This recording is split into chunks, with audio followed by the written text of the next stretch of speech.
bisan og kaduha na nga gi-deny sa International Criminal Court mo file ang gihapon og apela ang kampo ni former President Rodrigo Duterte para sa iyang interim release. Mubalita ka nato live gikan sa The Hague didto sa the Netherlands. Si News 5 anchor Ruth Cabal. Good evening, Ruth, or good morning sa iyo. Una sa lahat, kumusta ang mood dyan? Morning. Sa The Hague, a day after the decision ng ICC Appeals Chamber sa interim release ni former President Duterte. Good morning sa inyo dyan.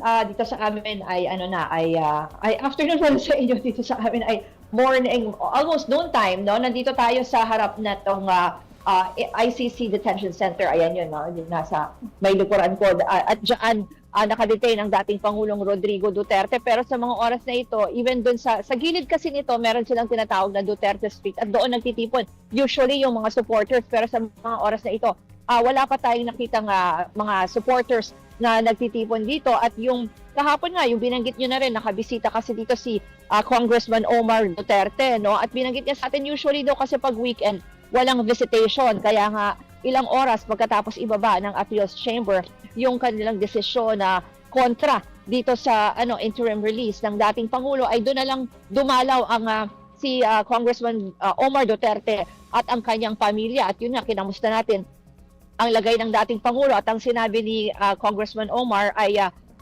frail nga daw ito o mahina. Kaya sabi niya, pinagtatakahan niya bakit naging gano'n ang desisyon ng korte at sinasabing flight risk daw ang dating Pangulo. Samantalang frail na nga daw ito at kailangan pa daw nilang tulungan kapag uupo o kapag tatayo. Yan ang sinabi niya kahapon na mahigit isang oras yung naging pagbisita nila dito sa ICC Detention Center pagkatapos ibaba yung hatol ng Appeals Chamber.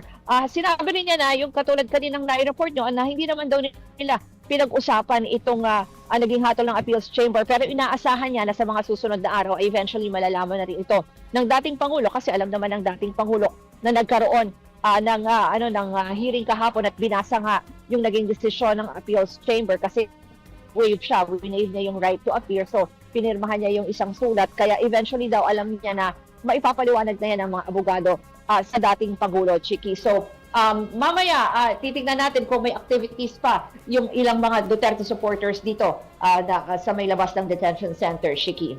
Okay, alright. Thank you so much para sa mga updates, Ruth Cabal. Daghang salamat kanimo.